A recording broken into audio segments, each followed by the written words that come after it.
अस्सलाम वालेकुम students, hope you are doing well.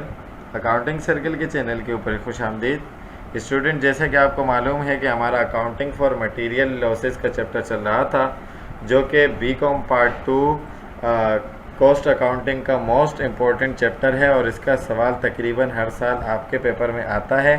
उसके अलावा आपके BS commerce, MBA, MCom, BBA वगैरह में भी इसका क्वेश्चन पूछा जाता है और उसके अलावा अकाउंटिंग की जो भी फील्ड्स हैं, आपकी सर्टिफिकेशन हैं, उनमें भी इसका टॉपिक लाजमी आता है। तो हमारे लेक्चर का ये क्वेश्चन नंबर 3 है, जो कि हमने बहुत ओल्ड ईयर से उठाया है। बीकॉम एडीसी पार्ट 2 के लिए है, ईयर 1990 है। इस क्वेश्चन के अंदर हम डिस्कस करेंगे कि जब आपका डिफेक्टिव वर्क होता है तो उसको हम जॉब के साथ जब चार्ज करेंगे और जब चार्ज नहीं करेंगे तो उस पर क्या इफ़ेक्ट आएगा। ठीक है जी। वीडियो पूरी देखने से पहले मेरे चैनल को सब्सक्राइब करें और वीडियो को ज़्यादा से ज़्यादा शेयर करें, ताकि जिन स्टूडेंट्स को इस टॉपिक में इश्यूज़ हैं तो वो आसानी से क्लियर कर सकें। तो क्वेश्चन में आपको कह रहा है, Lahore enterprises receive a special order.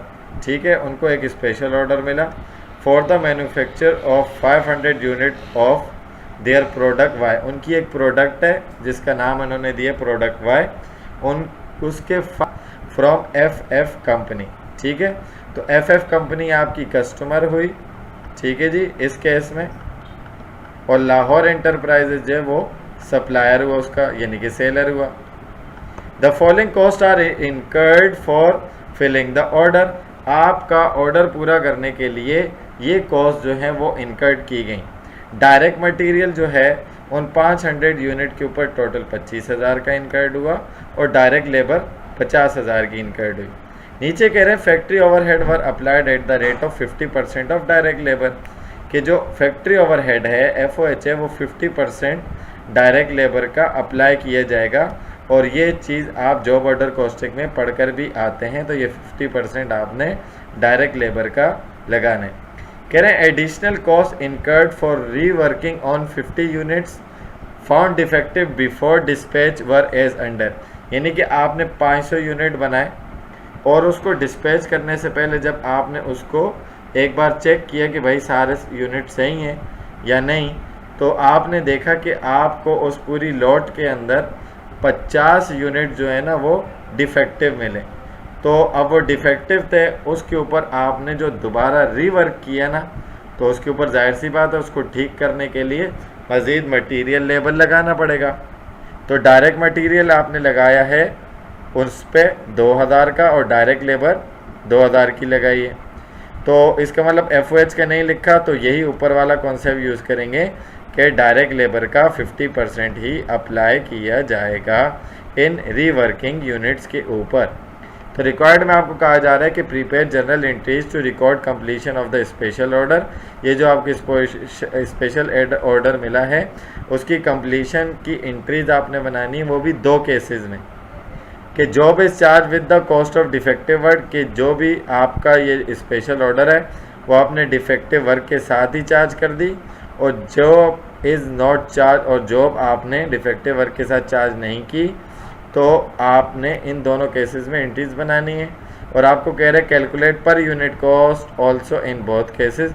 दोनों केसेस में आपको पर यूनिट कॉस्ट क्या पड़ी, यानी कि एक यूनिट में आपने कितना एक्सपेंस लगाया, यानी कि कॉस्ट इनकर्ड की। ठीक है जी। तो चलते हैं इसके सॉल्यूशन की तरफ, और सबसे पहले पहला पार्ट करते हैं कि job is charge with the cost of defective work, कि जब आप कॉस्ट को डिफेक्टिव वर्क के साथ ही चार्ज कर लेंगे, यानी कि अलग से आपने फैक्ट्री ओवरहेड के अंदर नहीं लेना है। यानी कि जो आपके बने हुए यूनिट हैं बिल्कुल कंप्लीट, उनमें कोई भी यूनिट डिफेक्टिव नहीं है, तो उसको आपने वर्क इन प्रोसेस में डालना है, और जो डिफेक्टिव है उनके ऊपर रीवर्क करके भी आपने वर्क इन प्रोसेस में डालना है। FOH का अकाउंट यूज़ नहीं करना। तो इसका माना होता है कि job is charge with the cost of defective work. ठीक है जी। तो सबसे पहले जनरल एंट्रीज आपकी क्या बनेंगी, सबसे पहले आपकी जनरल एंट्री बनेगी कि वर्क इन प्रोसेस मटीरियल आपने लगाया, डेबिट हो गया 25,000, work in process debit labour 25,000, और आपका work in process FOH debit हो गया जो कि डायरेक्ट लेबर का 50% था, यानी 50,000 का आधा 25,000 हो गया। ठीक है, तो उस हिसाब से आपका मटेरियल क्रेडिट हो गया, आपके पास से इशू हो गया। अक्रूड पेरोल जो कि लेबर की है और FOH जो आपने अप्लाई किया 25,000 का। ठीक है जी, तो ये टोटल 1 लाख बनता है, यानी कि 1 लाख की कॉस्ट आपने इनकर्ड की है। तो आपको कह रहे हैं नरेशन में to record the manufacturing cost for the period, तो ये आपकी पूरे पीरियड की मैन्युफैक्चरिंग कॉस्ट हुई, जो कि आप कॉस्ट अकाउंटिंग के पहले chapter cost of goods manufacture में सीख कर आते भी हैं।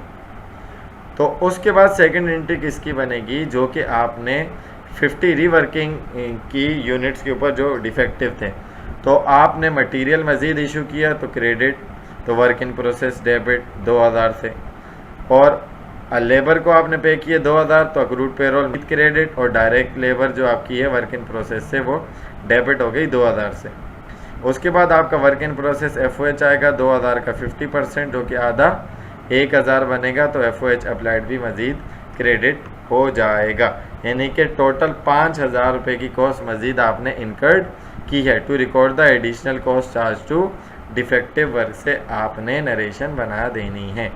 ठीक है जी, तो जब आपने रीवर्क कर लिया और कॉस्ट सारी एक साथ चार्ज कर दी, तो इसका मतलब क्या हुआ कि आपने फिर वर्क इन प्रोसेस अकाउंट को क्लोज कर देना है। किस में, क्योंकि आपके यूनिट कंप्लीट हो गए, तो फिनिश गुड्स में, तो आपका फिनिश गुड्स अकाउंट डेबिट हो जाएगा, वर्क इन प्रोसेस डेबिट था, क्लोज होकर क्रेडिट हो जाएगा, work in process material credit, labour credit, work in process FOH credit. 25,000 का मटेरियल प्लस 2000 एडिशनल, टोटल बन गया 27,000 क्रेडिट, 50,000 की लेबर एडिशनल 2000, टोटल 52, और 25,000 का FOH एडिशनल 1000, तो ये टोटल हो गया 26,000। इन सब को टोटल किया तो ये आपका बन गया 1,05,000 रुपये का फिनिश प्रोडक्ट। ठीक है ना, यानी कि आपने ये जो 500 यूनिट बनाए हैं, फिनिश किए हैं, इसके ऊपर 1,05,000 रुपये की कॉस्ट इनकर्ड की है to record job completed during the period. ठीक है, ये आपकी एंट्रीज हो गई। फिर आपको कहा कि दोनों केसेस के अंदर आपने पर यूनिट कॉस्ट भी बतानी है कि एक यूनिट आपको कितने का पड़ा। तो पर यूनिट कॉस्ट का फॉर्मूला क्या है, finish goods divided by number of units. तो आपकी जो फिनिश गुड्स हैं वो 1,05,000 रुपये की टोटल बनी है, और नंबर ऑफ यूनिट 500 थे, यानी कि 500 यूनिट बनाने थे। डिवाइड किया तो पर यूनिट कॉस्ट आपका आ गया 210, यानी कि आपका एक यूनिट जो यहाँ पर बना है वो 210 रुपये का बना है। ठीक है जी, तो ये पर यूनिट आपकी कॉस्ट है, और 210 को आप मल्टीप्लाई करवा दें 500 से, तो ये आपका 1,05,000 आ जाएगा। ठीक है जी, और अगर यूँ मालूम करना हो कि भाई यूनिट कितने बनाए, तो आप टोटल फिनिश गुड्स कॉस्ट जो है उसको पर यूनिट कॉस्ट से डिवाइड करेंगे, तो इस तरीके से भी आपके पास क्वेश्चन में वेरिएशन आ सकती है। ठीक है जी, तो ये तो हमारा हो गया पहला पार्ट। अब चलते हैं दूसरे पार्ट की तरफ, और उसमें देखते हैं कि अगर हम स्पेशल ऑर्डर की कॉस्ट को डिफेक्टिव वर्क के साथ चार्ज नहीं करते, तो उस सूरत में हमारा काम किस तरीके से किया जाएगा। सो अब सेकेंड पार्ट में जॉब इज़ नॉट चार्ज के जो आपके पास कंप्यूटेशन है, वर्किंग है, वो मौजूद है। लाहौर एंटरप्राइज का जर्नल सबसे पहले एंट्री तो आपने सेम वो पिछली वाली बनानी है कि work in process debit material, work in process debit labour, and work in process debit FOH 25,000, 50,000 और 25,000। उसके लिए आपने मटेरियल इशू किया जिसमें से 25,000 अक्रूड पेरोल क्रेडिट और FOH अप्लाइड क्रेडिट, यानी कि पूरे 1 लाख की कॉस्ट आपकी इनकर्ड हो गई same to record the manufacturing cost for the period.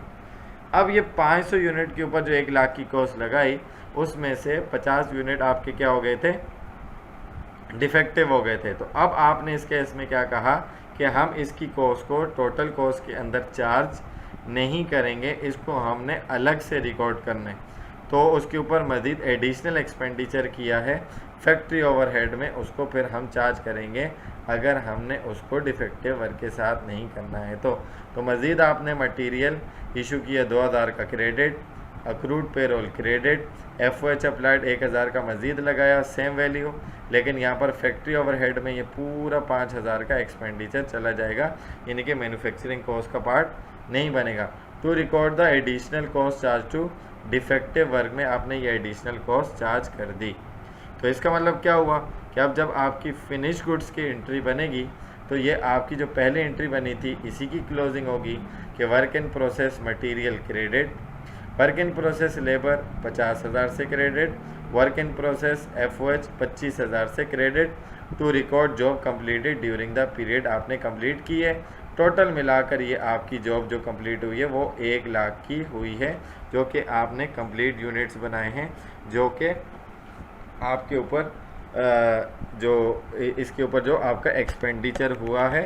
और आपने इसके अंदर किसकी कॉस्ट शामिल नहीं की, उन 50 यूनिट्स की जिन पर रीवर्किंग की गई थी और एडिशनल उसके ऊपर मटेरियल लेबर और FOH लगाई थी। ठीक है जी।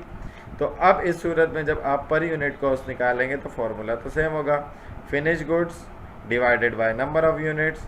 फिनिश गुड्स की कॉस्ट है 1 लाख और नंबर ऑफ यूनिट आपने जो कंप्लीट किए हैं वो 500 किए हैं, तो आपकी पर यूनिट कॉस्ट यहाँ पर आ गई कितनी, 200, यानी कि आपको एक यूनिट पड़ा है 200 रुपये का।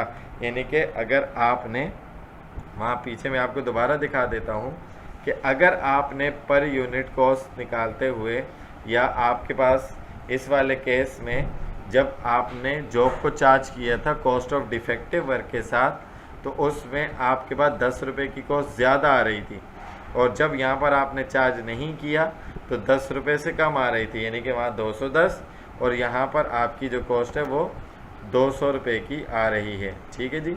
तो ये आपका इसमें भी डिफरेंस होता है 210 और 200 रुपये का, 10 रुपये का, कि इस वाले केस में आपकी जो टोटल मैन्युफैक्चरिंग कॉस्ट है वो 10 रुपये से इसमें से कम आ रही है। सो आई होप कि ये दोनों केसेस आपको अच्छे तरीके से समझ में आ गए होंगे।